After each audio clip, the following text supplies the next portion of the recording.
Magandang umaga po sa inyong lahat, mga kapatid. Magandang umaga po, Father. Palapakan po natin ang Panginoong Diyos. Tayo po ngayon ay nasa ikalawang araw po ng ating pagdonobinaryo sa karangalan ni San Miguel Arcangel. At ngayon din po ay kapestahan ni San Mateo. At ang ating pong topic na pag-uusapan na binigay po sa akin ay panalangin sa pamparokyang komunidad. Prayer sa parish community. At nung natanggap ko po itong topic na ito, sabi ko, ang hirap naman.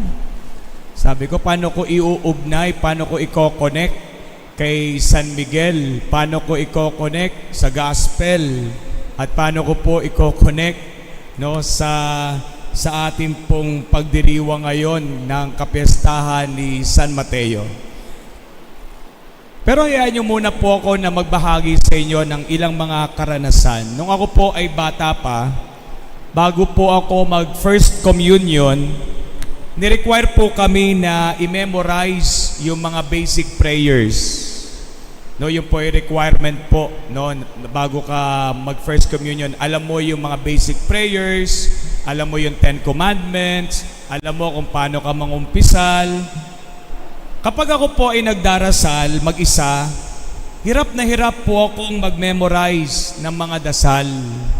Pero kapag sabay-sabay po kami mga magkakaklase noong grade 3, parang napakadali lang bigkasin ng mga salita sa dasal dahil tinutulungan po ako ng aking mga classmates na maalala ang mga dasal. Fast forward po tayo. Naalala ko din po noong high school pa po ako. Hindi ako masyadong palasimba noon. At yung mga classmates ko lamang po ang mga nag-i-invite, ang mga nang-iengganyo po sa akin para ako po ay magsimba kahit ako po ay laging late sa pinag-usapan naming oras ng pagsisimba. Pero sila po yung maituturing ko na naka-impluwensya rin sa aking pananampalataya at bokasyon. At dahil dito, masasabi ko na yung aking mga classmates ang aking naging komunidad. Sila po yung aking naging community na naglapit sa akin sa Diyos at naging isa sa mga dahilan, isa din sa mga tumulong at naging motibasyon ko kung bakit ako nagpatuloy sa bokasyon sa pagpapare. So dito makikita po natin, mga kapatid, yung katangian ng isang community at kung gaano kahalaga ito sa ating buhay bilang Kristiyano, bilang mananampalataya. Pag sinabing community, ibig sabihin lamang yan, sa madaling pangunawa, may kasama ka, may mahihingahan ka ng problema, may aakay sa'yo, may gagabay sa'yo, may susuporta sa'yo. Kasi ang kabaliktaran po ng community, ito po natutunan ko po sa youth encounter, yung tinatawag po na crowd. At anong ibig sabihin pag sinabing crowd? Kaya dyan nagmula yung sinabing crowd mentality. Sila yung mga taong maingay lang na sama-sama, pero wala namang mahalagang ambag sa pagkatao mo. Pag sinabing crowd, ibig sabihin, magkakasama lang, pero walang malalim na ugnayan. Hindi magkakaugnay. Ibig din sabihin ng crowd, baka maging banta pa sila sa iyo o maging panganib pa sila sa iyong buhay. O sila rin yung walang pakialam sa iyo. Pwede rin namang hinahatak ka ng pababa. At yan ang crowd. Pero pag sinabing community, lalo na parish community, hinihila ka dapat nito paitaas. Dinadala ka sa katotohanan at hindi ka kinokonsinte sa kasalanan o kasamaan. Dinadala ka sa kabutihan dahil ang community ay may pagmamahal. Ang community may malasakit. Ang community may respeto. Ang community may pagpapahalaga. Ang community may pag-aaruga. Katulad po ng pagdiriwang natin ngayon at sa narinig nating ebanghelyo, naging komunidad, naging community ni San Mateo si Jesus. Si Jesus ang naging community ni Mateo, kasama rin ang ilang pang tinawag na mga alagad. Mula sa pagiging crowd ni Mateo, dinala siya ni Jesus sa isang komunidad. Ibig sabihin, mula sa pagiging makasalanan, dinala siya sa buhay na ganap at kasiyasiya. Dinala siya sa buhay kabanalan. Dinala siya sa buhay panalangin. At ang buhay panalangin ay ang naging tagpuan. Ang buhay panalangin ang naging encounter ni San Mateo sa Diyos at sa kanyang kapwa. Sabi nga, prayer is the link that connects us with God and with others.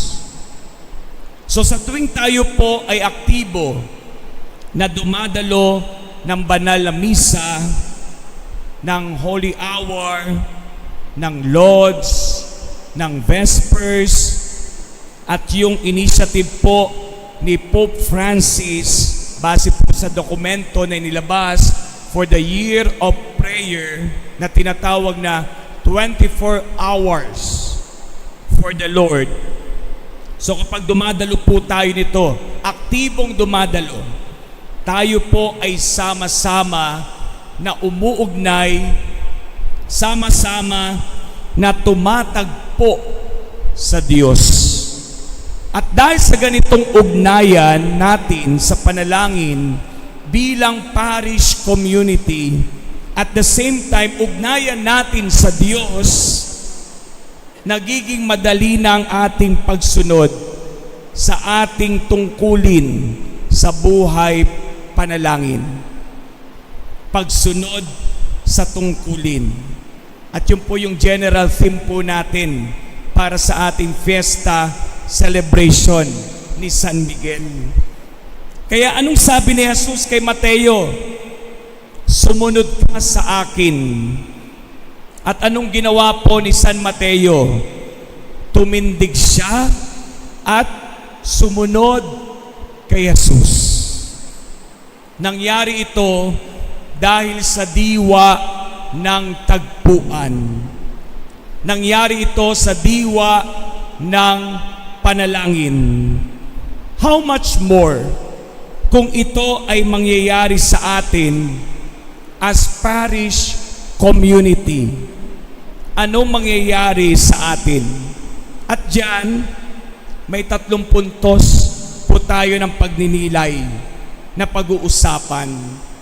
Una, pagkakaisa. Sabihin nyo nga po, pagkakaisa. Alam nyo, madaling magkadibisyon. Madaling magkaroon ng pagkakahati-hati sa malalaking parish community. Kasi pwede tayong maging choosy. Pwede tayong sumama na lamang sa mga taong komportable na tayo. O yung mga taong nag-iisip at kumikilos ng kapareho natin. Pwede tayong pumili. Madaling maggrupo-grupo. Madaling magkanya-kanya. Pero, ang mas mahirap gawin ay yung isang tabi, yung pagkakaiba-iba. yung pumasok sa mga puwang or spaces kasama ang mga taong iba kaysa sa iyong sarili. Sa mga tagasunod ni Jesus, lahat ng edad, region, wika, background, at mga karanasan ay maaaring magdulot ng pagkakabaha-bahagi. Pero ang panalangin, praying together is a unifying experience, bringing us together in a common trust and faith in God. Tingnan nyo, pag sabay-sabay tayong nagsisimba ngayon, nagkakaisa tayo. Parang walang karanasan ng tampuhan. Parang hindi magkakagalit. Nagkakaisa sa panalangin. Nagkakaisang kumakanta. Nagkakaisang nagpo-profess ng faith. Nagkakaisang nakikinig kahit yung iba ay tulog na. Tapos mamaya after mass, magkakaaway ulit. Joke lang po. So you see, prayer strengthen our parish community bond. So that's the first point, pagkakaisa. Second, pampatibay loob. Sabi nyo nga, pampatibay loob. Alam nyo, sa pagkakataong ito, maaring lingid sa ating kaalaman, hindi po natin alam kung anong uri ng mga pagsubok o anumang issue ang maaring kinakaharap sa kasulukuyan ng isa sa mga kapatid po natin na naririto ngayon na nagsisimba. Maaring may pinagdadaanan, maaring may mga mabigat na pasanin,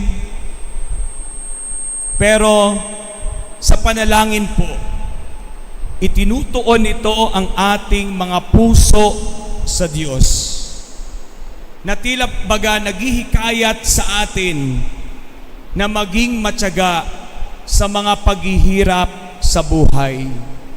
Sabi nga sa sulat sa mga Hebreo, huwag ihinto ang pagtitipon gaya ng nakaugalian ng ilan, kundi magpalakas loob kayo sa isa't isa, at lalo na habang nakikita ninyong papalapit na ang araw. So habang tinitingnan natin ang araw ng pagbabalik ni Jesus, huwag nawa tayong tumigil sa pagsasama-sama natin sa pananalangin at paghihikayat sa isa't isa sa panalangin. Remember, the things you are praying and hoping for tend to arrive at the most unexpected moments. Kaya pagtibayin natin ang loob ng isa't isa sa pamamagitan ng panalangin. Pangatlo at huling punto na lamang po, pagpapalakas at pagpapatatag ng pananampalataya. Imagine, or balikan niyo po, no? Look back. Yung inyong paglalakbay kasama si Kristo, kasama sa pananampalataya. Ang tanong ko, paano mo narating yung ganyang pananampalataya sa Diyos? At papaano naging mature sa iyong pananampalataya? At anong sagot? Ang sagot, malamang na mayroong mga tao sa iyong paligid na naging huwaran mo kung anong ibig sabihin ng pagiging isang tagasunod ni Kristo. Yung sama-samang pagdarasal, ang parish community prayers ay nagbibigay ng pagkakataon na palakasin ang pananampalataya ng iba, patibayin ang iba, at ituro ang mga tao kay Jesus. Remember that each of us has a part to play in the body of Christ in this parish community. Each of us has our own voice in prayer, and each of us can help shape the people around us as we pray. Brothers and sisters, as we journey together in faith, let us turn to the powerful intercession of Saint Michael, the Archangel, and Saint Matthew, the Apostle, seeking their guidance and strength. In times of challenge and uncertainty, may we support one another with compassion and unity. Let us pray for those among us facing difficulties, encouraging them with our love and prayers. Together, we can build a community rooted in strong faith and mutual support.